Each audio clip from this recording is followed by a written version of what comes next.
la sécurité et le développement du pays. Le président de la transition a exhorté le gouvernement à davantage d'efforts et a décrété la période 2026-2027, année de l'éducation et de la culture. L'actualité sportive est dominée par les compétitions africaines des clubs. En Ligue des Champions, le Stade malien de Bamako reçoit dimanche l'Espérance de Tunisie. Un match très important dans le cadre de la qualification en quart de finale. Les Blancs de Bamako gonflés à bloc pour confirmer leur pole position. Voilà pour le sommaire.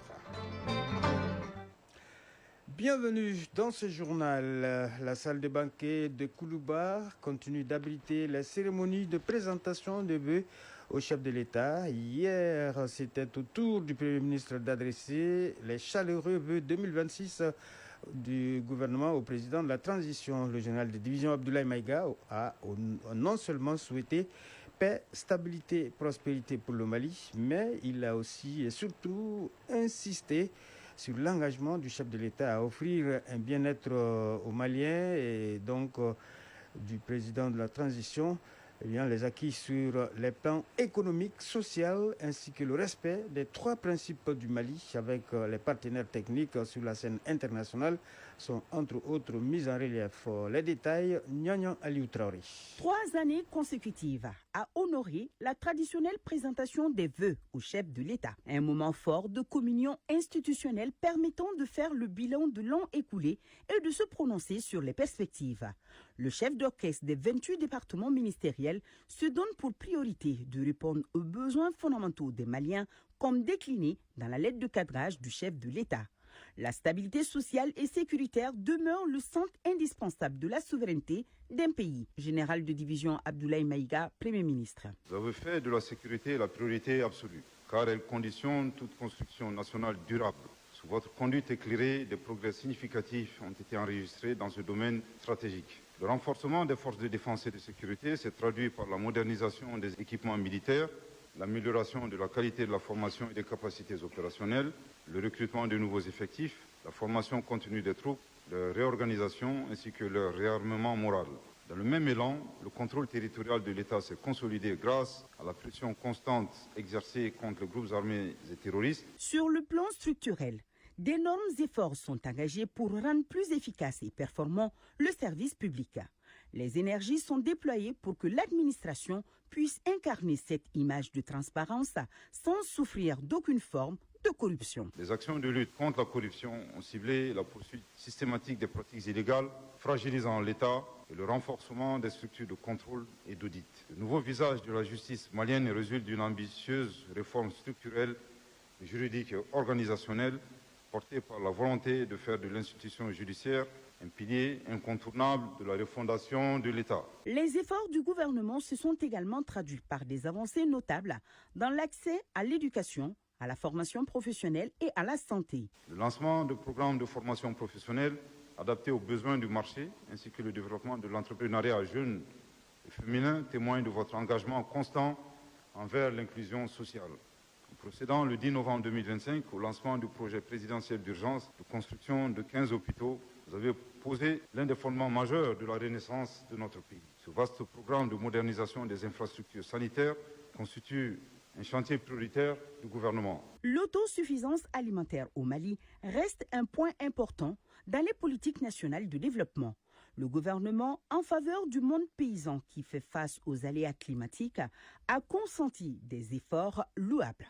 À cet égard, le monde rural a bénéficié d'un soutien constant à travers des programmes d'irrigation, l'amélioration de la qualité de la disponibilité des semences, la mécanisation progressive, la relance de la filière cotonnière et la consolidation des cultures vivrières.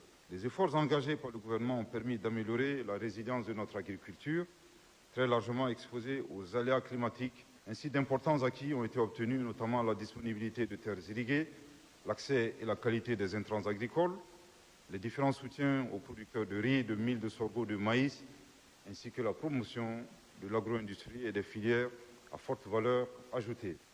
Des investissements de plus de 4,5 milliards de francs CFA ont permis de sécuriser les berges du fleuve Niger à Mopti, d'améliorer les infrastructures fluviales à Kona et de garantir une meilleure navigabilité grâce aux travaux de dragage. La question énergétique et l'accès à l'eau potable au Mali resteront une priorité en 2026, dira le Premier ministre. Porter la fourniture d'électricité à 80% par jour à partir du début du mois de Ramadan et atteindre une disponibilité de 24 heures sur 24 avant fin décembre 2026. La mise en œuvre de ce plan a permis une amélioration notable de la fourniture d'énergie grâce aux efforts du Fonds de soutien aux projets d'infrastructure de base et de développement social. Loin d'être un simple exercice, la présentation des vœux est une pratique républicaine qui permet au cadre de l'appareil étatique d'échanger avec le président sur les préoccupations et les attentes des populations. La période 2026-2027 décrétée année de l'éducation et de la culture, le président de la transition donne un nouveau canevas de travail à l'équipe d'Abdoulaye Maïga en réponse aux vœux du gouvernement reçus hier. 2025 a vu la concrétisation de plusieurs réformes dans un esprit de refondation dans plusieurs secteurs. Le chef de l'État a donné des orientations pour renforcer l'action publique conformément à sa lettre de cadrage.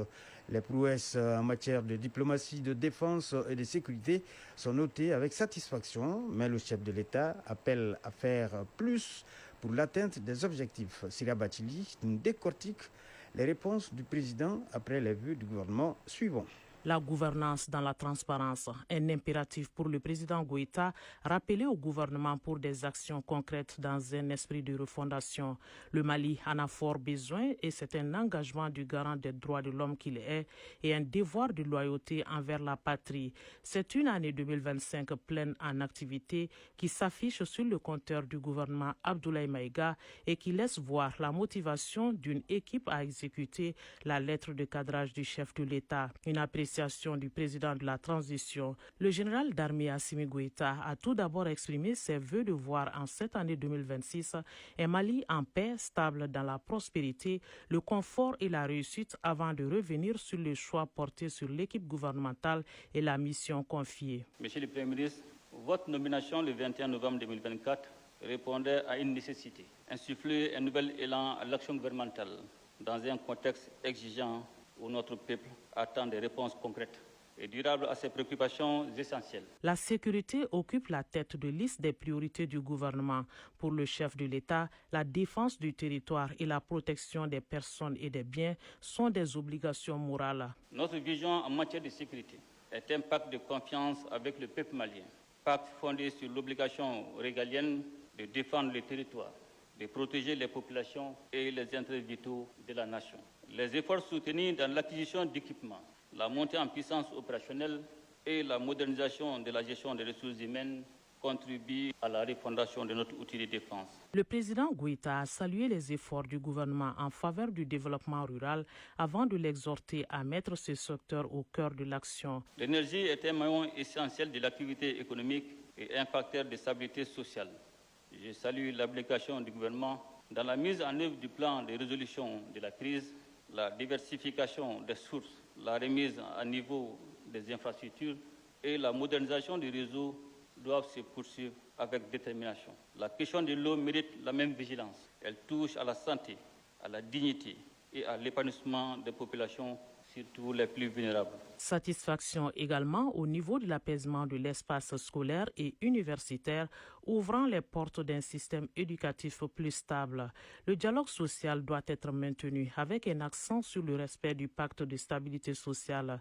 Reconnaissance adressée donc aux organisations syndicales pour leur esprit de patriotisme. L'année de la culture a été l'occasion de mettre en évidence la place de nos valeurs sociétales indispensables au développement. L'année de la culture que nous venons de vivre a ravivé l'âme de la nation et conforté une évidence. Nous ne bâtirons le Mali courant qu'en restant fidèles à nos valeurs, à notre identité et à notre génie propre. Car la culture demeure un socle permanent de notre cohésion et de notre souveraineté. Dans le prolongement de cet élan et conformément à la vision de Mali courant Niatasira, Kabe, Samba, Flan, Biron, Sabama, ainsi que la stratégie nationale pour l'émergence et le développement durable 2024-2033. Je décrète la période 2026-2027, année de l'éducation et de la culture, afin d'engager un effort national déterminé pour refonder durablement notre école et investir dans le capital humain. Le président Goïta prône l'anticipation pour faire face à la crise du carburant avec la réorganisation de la chaîne d'approvisionnement. Il dit acter les mesures du gouvernement en la matière. La crise du carburant, alimentée par des manœuvres de déstabilisation économique destinées à éprouver la résistance de notre nation, nous impose de renforcer durablement notre capacité d'anticipation afin qu'aucune circonstance, même exceptionnelle, ne puisse entraver la continuité de la vie nationale. Je prends acte des dispositions engagées par le gouvernement pour consolider des manœuvres progressives et sécuriser un dispositif national de réserve et de stockage. Un autre pilier de l'économie malienne, le secteur minier, qui a connu des réformes pour plus de rentabilité pour les caisses de l'État. Le chef de l'État invite à une gestion plus rigoureuse de ce secteur, très important, avec la valorisation locale pour plus de retombées pour les populations.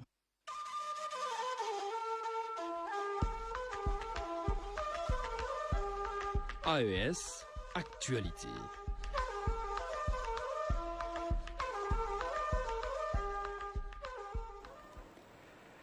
Après plusieurs semaines d'efforts sur les axes difficiles, un convoi porteur d'espoir a enfin regagné Fada Gourma. Le convoi de l'opération Tchandima 5 chargé de ravitaillement en vivres et en carburant de Diapaga, de mines d'or de Bungu et des localités de la RN4 Tanwalbougou, Ougarou, Tchangari est arrivé donc à Fada Gourma après un mois de mission. Les détails avec Joël Tindambinga. C'est dans cette ambiance bon enfant que le convoi de l'opération Tchadema 5 qui a ravitaillé en vivres et en carburant les localités de Tanwalbougou, Ougarou, Kanchari, situées à la frontière entre le Burkina Faso et le Niger, ainsi que Diapaga et la mine d'or de Bungu, est de retour à Fadan Gourma. Après un mois de périple, le convoi a été accueilli, drapeau en main. Maman Traoré, membre de la veille citoyenne, jubile de joie. Donc c'est une fierté pour nous de sortir massivement pour les remercier, pour les dire merci pour tout ce qu'ils font pour la région de l'Est, spécialement les forces de défense qui ont accompagné le convoi, en tout cas pour ravitailler la zone de la Tapua. La patrie ou la mort. Merci camarades. L'opération Tchadema 5 de la région de la Tapua a été une réussite grâce à la synergie d'action de toutes les unités déployées sur le terrain. Le chef de mission, le lieutenant Martial Sama. On a su compter sur le dynamisme et le professionnalisme des hommes dès le départ de la mission jusqu'à l'arrivée et du retour jusqu'à Fada. Pour les différentes unités, on a d'abord le BI3, le BI12, le BATSIR, le Génie et le BECAS. Aux côtés des combattants, une délégation de la hiérarchie avec à sa tête le chef de bataillon, le commandant de la 6e région militaire, Boubacar Dadijan, a apporté les encouragements et les félicitations aux soldats. Nous avons été instruits justement par nos chefs, au regard de les calendriers, on peut pas être là aujourd'hui, pour justement leur traduire cette satisfaction-là, leur dire que nous sommes en tout cas fiers du travail justement qui a été accompli dans le cadre de cette mission. Ce énième convoi de ravitaillement des villes et communes du Grand Est a parcouru près de 600 km à l'intérieur des régions de Goulmou, de la Tapua, afin d'approvisionner les populations résilientes de ces zones. Au Niger, à présent, les populations de la région de Dosso, réunies autour de leur autorité administrative et traditionnelle, se sont fortement mobilisées pour condamner avec fermeté l'attaque perpétrée par des individus sans foi ni loi contre l'aéroport international Djuri Amani de Niamey, avant de réaffirmer leur engagement indéfectible à soutenir les autorités de la refondation. Le compte-rendu de Manu El Sido. C'est à la tribune officielle que les populations de la région de Dosso se sont fortement mobilisées autour de leurs autorités administratives et traditionnelles pour condamner l'attaque barbare perpétrée la semaine dernière à l'aéroport international Djuri Amani de Niamey, mais aussi pour réaffirmer davantage leur ferme détermination à soutenir les autorités de la refondation et nos vaillantes forces de défense et de sécurité. À l'entame de cette cérémonie, qui rentre dans le cadre de la mobilisation générale pour la défense de la patrie, après une fatia suivie de l'exécution de l'hymne national et celle de l'AS, l'administrateur délégué de la commune urbaine de Dosso a réitéré l'engagement des populations de son entité administrative dans la dynamique de la refondation. Dans leurs interventions, le président du conseil régional de la jeunesse et le représentant des scolaires de Dosso se sont dit déterminés pour la défense de la patrie. Le Conseil consultatif pour la refondation, El Hadj Mohamed Saleh, et la représentante des femmes, Mme Abdraman Rachia Garba, ont aussi tenu à saluer les efforts de nos forces de défense et de sécurité, leur bravoure, avant d'exhorter les populations à plus de collaboration, tout comme le sultan de Dosso. Au vu de la forte mobilisation des populations, le gouverneur de la région de Dosso leur a exprimé toute sa gratitude et celle des plus hautes autorités avant de les exhorter à poursuivre les prières. Quelques mots de l'actualité hors de l'espace AES. En République démocratique du Congo, le président Denis Sassou Nguesso briguera un 5e mandat à la tête du pays le 15 mars prochain. L'annonce a été faite hier en marge d'une foire agricole à Brazzaville. À 82 ans, dont plus de 4 décennies au pouvoir, Denis Sassou Nguesso a levé tout suspense sur son désir de voir prolonger son mandat au Palais du Peuple. Il a été investi janvier dernier comme candidat à la présidentielle par le parti au pouvoir.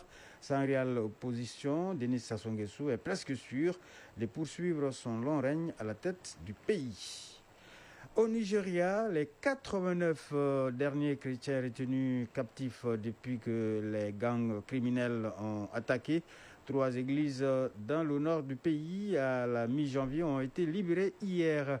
Les fidèles vêtus de jaune sont arrivés dans un bus escorté par les forces de sécurité et ont été accueillis par le gouverneur de l'État de Kaduna, Uba Sani. L'enlèvement a eu lieu le 18 janvier en pleine messe dominicale dans le village de Kourmine Wali, situé dans le district à majorité chrétienne de Kajuru. Les conditions de libération n'ont pas été dévoilées. Le paiement de rançon est illégal au Nigeria, mais le gouvernement est soupçonné d'y avoir régulièrement recours.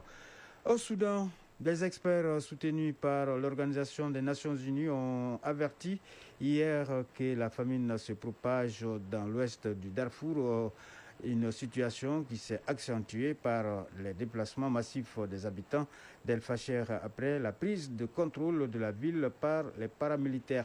Depuis avril 2023, le Soudan est en proie à une guerre dévastatrice entre l'armée et les forces de soutien rapide paramilitaires qui a fait des dizaines de milliers de morts, déplacé près de 11 millions de personnes et plongé plusieurs régions dans la famine. Dans une alerte émise par le classement intégré de la sécurité alimentaire IPC, des experts mondiaux en sécurité alimentaire ont déclaré que les seuils de famine pour la malnutrition aiguë ont désormais été dépassés dans les zones contestées d'Umbarou et de Kernoy dans le nord du Darfour, près de la frontière avec le Tchad.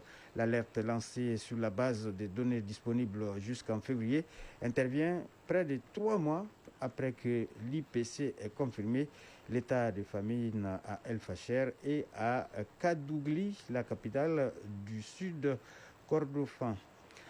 Enfin à Gaza, les organisateurs d'une flottille internationale de bateaux transportant de l'aide humanitaire ont annoncé leur intention de mener une nouvelle mission avec plus de 100 bateaux en mars. Les militants qui avaient organisé une flottille d'aide similaire l'année dernière ont décrit la prochaine mission comme la plus grande mobilisation civile contre les actions d'Israël à Gaza. Ils ont appelé la communauté internationale à empêcher les forces israéliennes d'intercepter l'opération. L'annonce a été faite à la Fondation Nelson Mandela en Afrique du Sud et parmi les orateurs figurait Mandela Mandela, petit-fils de l'ancien président sud-africain. La paille des sports, c'est tout de suite.